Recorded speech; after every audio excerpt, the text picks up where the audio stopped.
La riqueza patrimonial de Valladolid es un inabarcable mosaico que revela una historia densa y universal. Estas tierras vallisoletanas abrazan la cultura y el arte con naturalidad, y en cada camino, entre espigas y cielos, encuentro rasgos deslumbrantes de esa historia y de esa cultura que nos han legado quienes nos precedieron. Como en cada jornada de este viaje entre tesoros y piedras, voy a visitar algunas de las joyas patrimoniales que forman parte de la memoria sentimental de Castilla y León, terminando en un bien patrimonial olvidado o en peligro. En este caso, será un espacio industrial contemporáneo de la capital, el edificio de la antigua azucarera de Santa Victoria, un bien que por sí mismo explica el Valladolid del siglo XX.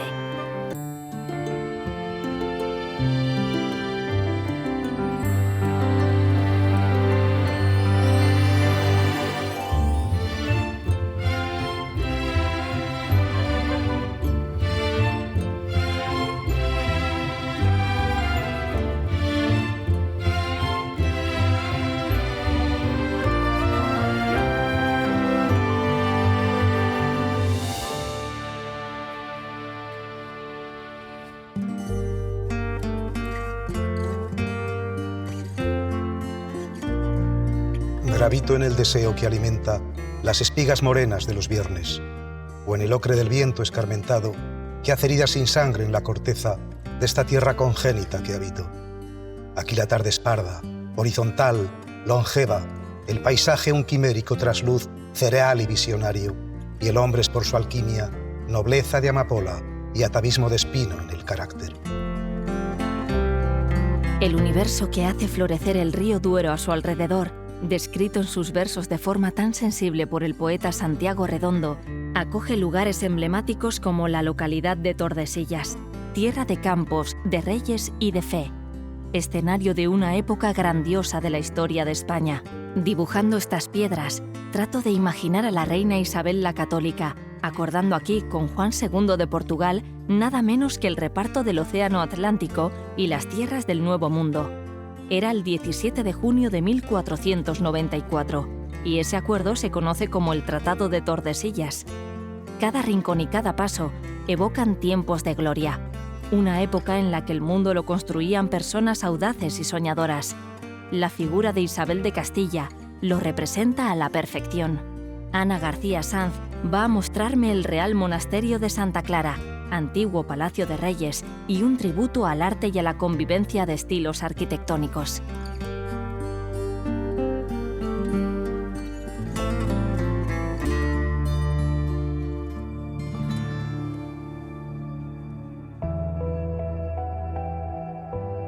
Los reyes cristianos construyeron su palacio en un lugar muy especial. Realmente estaba un poco alejado de lo que era el centro del pueblo, y esto tiene un sentido, y es porque realmente era un lugar privado, un lugar en el que venían a descansar. Entonces construyeron el edificio y la parte más importante, más representativa, estaba en esta zona, mirando hacia el río Duero. Era un lugar donde tenían una gran terraza para poder disfrutar del paisaje, disfrutar de ese sonido del río.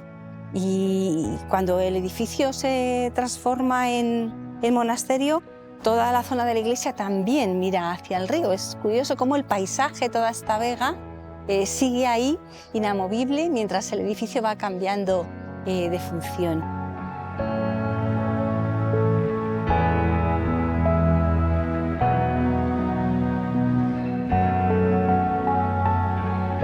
Y en este monasterio de Santa Clara de Tordesillas nos encontramos lugares como este pequeño patio que realmente nos está trasladando al origen del edificio, que fue un palacio que surge por deseo de un rey cristiano, de Pedro I, en pleno siglo XIV, en un momento en que la Reconquista todavía está en un momento muy importante, pero este rey cristiano va a estar fascinado por el gusto oriental, por lo que él ha visto en Sevilla, en otros lugares, y quiere hacerse un palacio en tierras de Castilla utilizando todos esos recursos. Él utiliza las cerámicas, las yeserías, y realmente es algo que nos transmite la importancia del arte como un vehículo de conexión.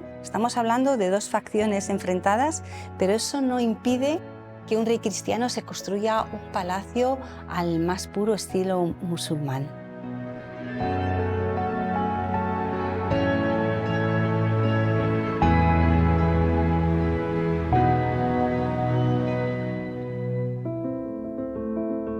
Este es el patio del Vergel.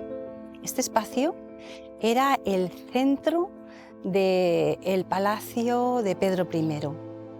Era un punto central en torno al que se repartían todos los salones del palacio en donde vivía el rey. Es muy curioso ver cómo el edificio es un documento. Tenemos información del siglo XIV, del XV, del XVI, XVII, incluso aquí del XVIII, que es cuando se termina de hacer este claustro. Y eso es un tesoro, poder contar con un documento material que podemos contemplar hoy en día.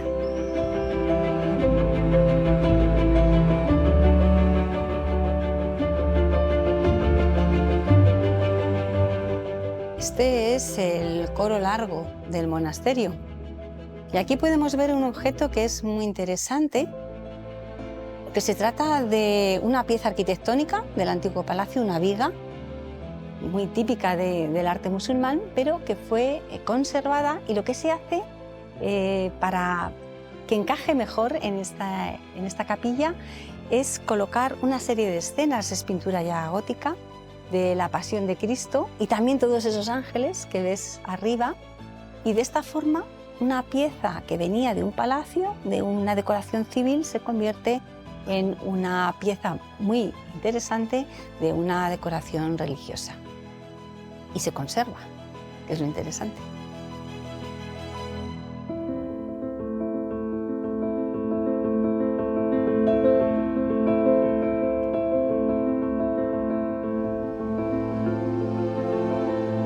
Esta es la iglesia del monasterio y se hizo en diferentes épocas. Eso hace que veamos elementos de diferentes estilos, pero desde luego lo que más llama la atención es el artesonado que cubre el presbiterio. Porque los espacios lo que hacen es alojar la historia, ¿no? Tenemos historia del siglo XV en la techumbre, pero también tenemos que recordar algo mucho más reciente, que el 21 de mayo del año 1983, justo en este espacio donde estamos ahora, se celebraron las primeras Cortes de Castilla y León. Entonces es muy importante conocer los acontecimientos, conocer los hechos, para poder disfrutar más de nuestro patrimonio y de nuestras obras, ¿no?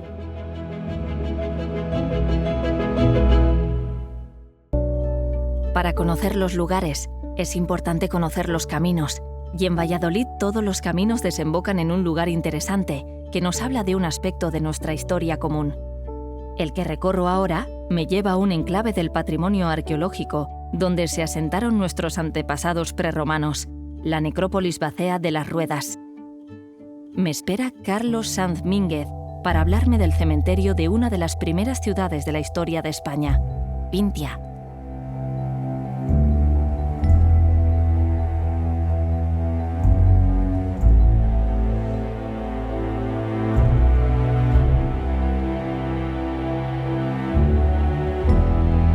Es un cementerio realmente sorprendente por su magnitud y representa un lugar de enterramiento de una ciudad, las primeras ciudades de nuestra historia, con 5.000, 7.000 habitantes. Pero lo más importante ya no es el número, sino la riqueza patrimonial que atesora, porque claro, dentro de cada una de esas tumbas lo que nos vamos a encontrar son ajuares diversos, ajuares personales por un lado y también ofrendas viáticas para hacer el viaje al más allá, ¿no? Y toda una serie de elementos, como digo, que tienen ese papel de poder hacer el viaje al más allá.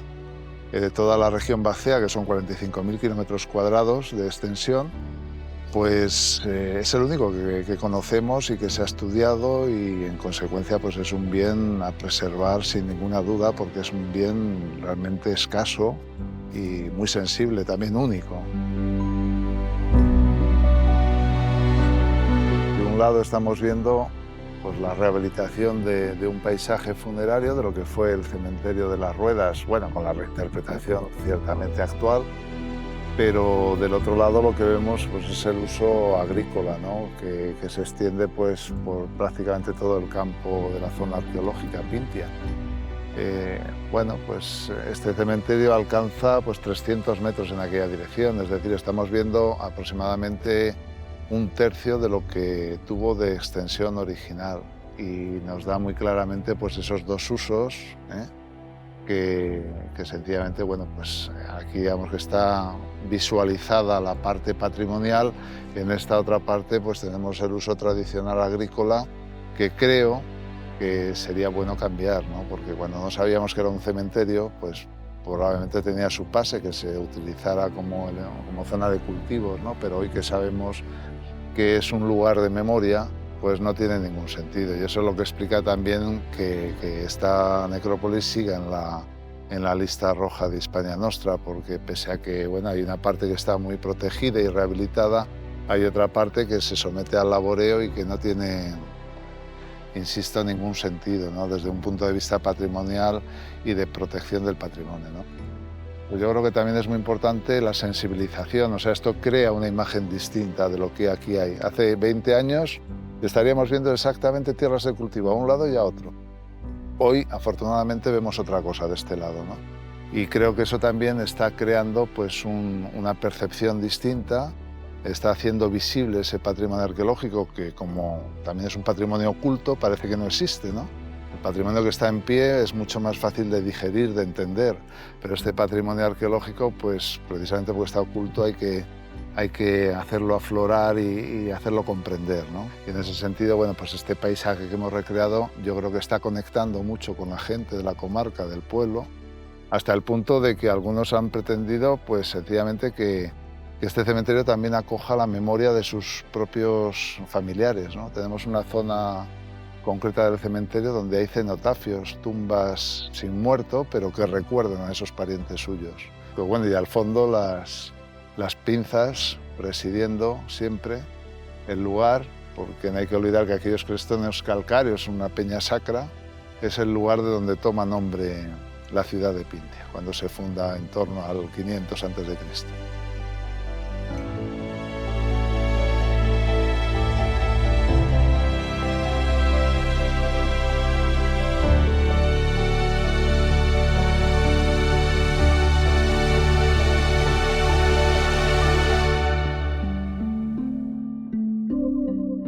Carlos Sanz y el Centro de Estudios Vacceos Federico Battenberg de la Universidad de Valladolid son un buen ejemplo de cómo la sociedad civil toma la iniciativa para recuperar, cuidar y divulgar esta herencia común. La preservación de Pintia es motivo de esperanza, porque revela que la pedagogía es la principal herramienta con la que se construye el futuro. Me dirijo hacia otro de esos bienes patrimoniales, víctima de la catástrofe que supusieron las desamortizaciones del siglo XIX. Son los restos del monasterio de la Armedilla, de la Orden de San Jerónimo, construido en el siglo XII. La conservación de lo que queda de este edificio se debe también a la conciencia y al compromiso de la ciudadanía. Me espera la arqueóloga Consuelo Escribano, que ha dedicado muchos años al estudio y la defensa de este lugar.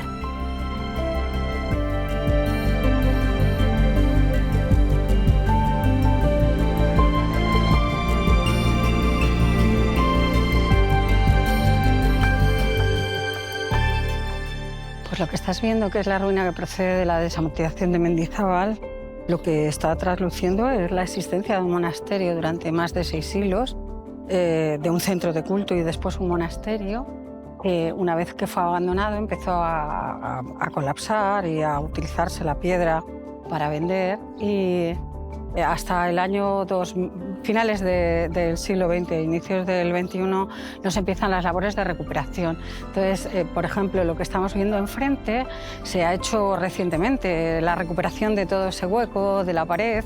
Todo este trabajo se ha generado a través de la propia sociedad civil, que se ha organizado para reclamar inversiones y un futuro para este lugar.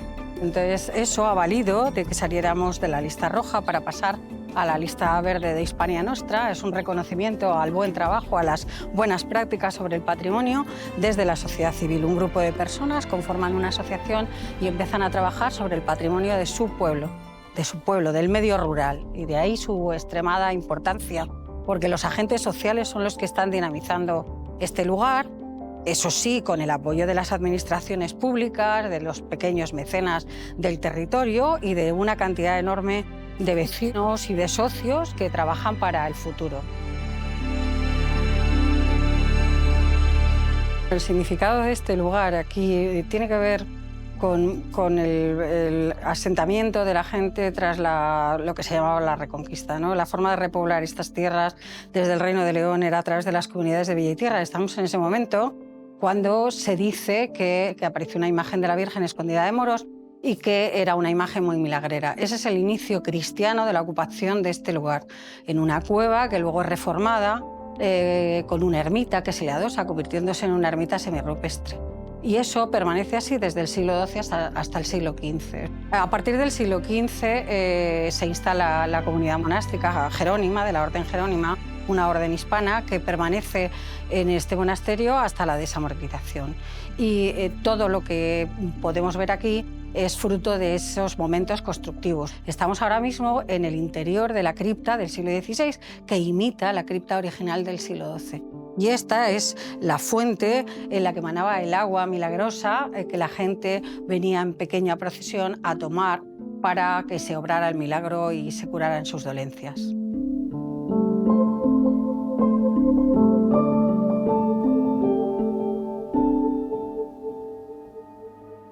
Me dirijo a la ciudad de Valladolid para conocer un enclave esencial de la región. Se trata de un conjunto industrial, ese tipo de bienes patrimoniales que tantas veces pasan desapercibidos. Pero antes, disfrutaré de un pequeño recorrido por esta ciudad que, además de ser la capital de la provincia y sede de las Cortes de Castilla y León, en un tiempo también fue la capital del Imperio Español. Quizá por ello, más allá de su lista inabarcable de bienes patrimoniales y culturales, su arquitectura y su atmósfera delatan su condición de gran ciudad.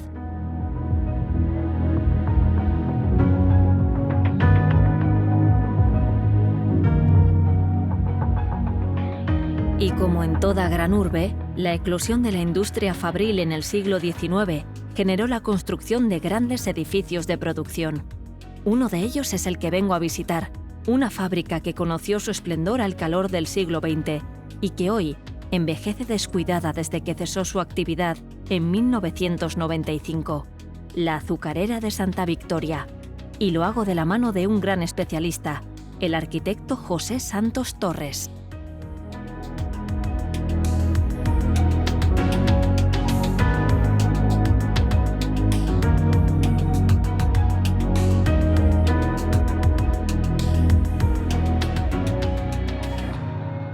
La azucarera de Santa Victoria es uno de los grandes edificios industriales que se construyeron en Valladolid en finales del siglo XIX, principios del XX. En esa época, primero llegó el ferrocarril, que fue un avance muy importante. Estamos en una parcela triangular que es el encuentro entre dos líneas de ferrocarril que van hacia el sur de Valladolid, hacia el sur de Castilla y León, hacia Madrid, Segovia, etc. Y además ocurrió una cuestión muy importante, y es que en 1898 se perdió Cuba, que es de donde llegaban todos los recursos azucareros, y se pasó de una economía de azúcar de caña a una economía de azúcar de remolacha, que en esta zona es se da mucho. Y se construyó este edificio, que es una de las azucareras más grandes de España en ese momento. Tiene otra ventaja, y es que aquí es donde termina el antiguo canal del Duero, ¿no? Entonces, estos edificios necesitan muchísima agua para funcionar, y por eso eligieron esta ubicación que a nivel industrial era de las mejores que había en ese momento. Junto con este edificio se construyeron también la Electra vallisoletana y la Alcolera, que está al lado del Pisuerga, muy cerca de aquí. Este edificio era mucho más grande, ahora se ha reducido bastante su tamaño, pero ocupaba todo el espacio del parque que tenemos aquí al lado. Se ha mantenido la parte más histórica, se han demolido naves que no tenían tanto interés patrimonial y se han mantenido intentando darle uso la zona de depósito y silo y algún edificio. Esos edificios pues, se han convertido en un uso deportivo. Se abandonó, se dejó de trabajar aquí en 1995 y todo este proyecto de regeneración urbana se ejecutó entre 2002 y 2004 y desde entonces está el edificio abandonado, pero sí que bueno, los alrededores pues, se han mantenido en uso.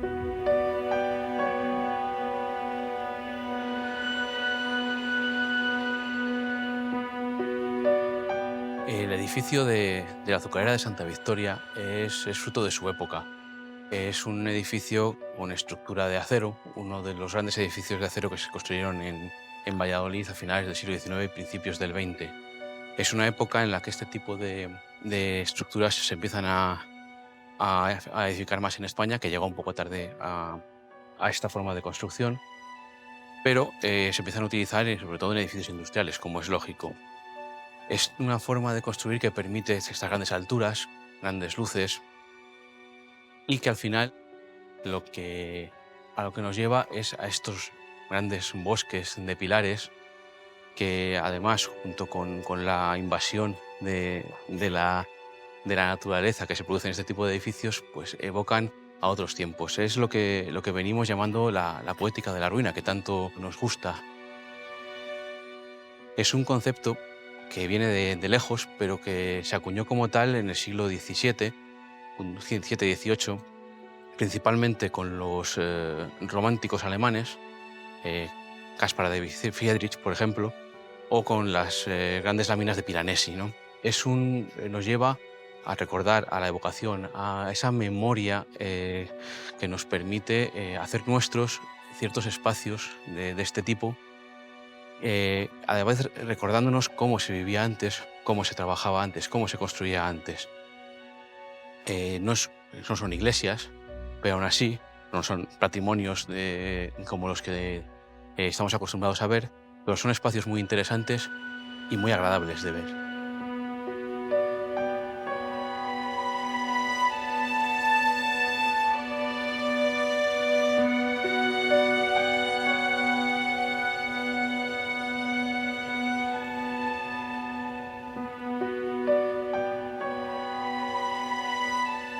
Este edificio fue uno de los más importantes en su época a nivel económico y, por supuesto, a nivel social. Muchas familias trabajaban aquí. Este tipo de edificios que forman parte de la memoria colectiva son los que se deben realmente conservar.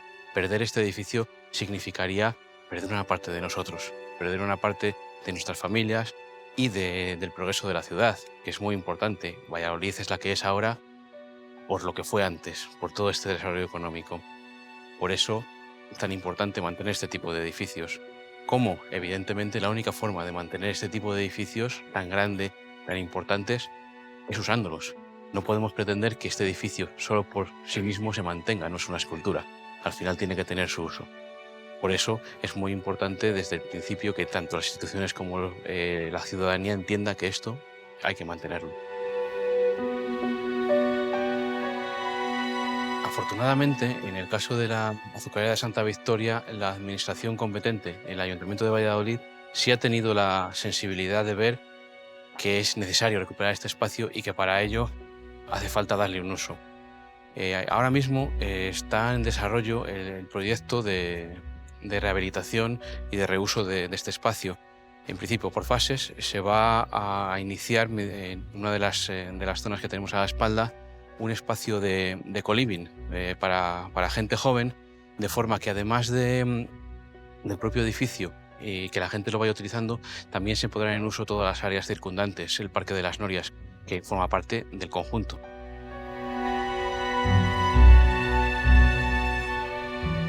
Si no sabemos mirar, en este edificio únicamente veremos herrumbre y decadencia.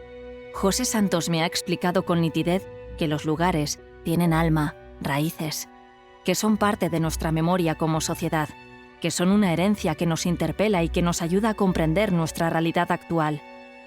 Los lugares emblemáticos y bien conservados, los escenarios de grandes momentos y de grandes figuras históricas, tienen un magnetismo que nos atrae de forma natural. Pero también en los enclaves olvidados, cada ornamento, cada arco o cada inscripción nos habla igualmente de nosotros mismos y nos muestra cómo nuestros antepasados contribuyeron a construir las bases del mundo actual.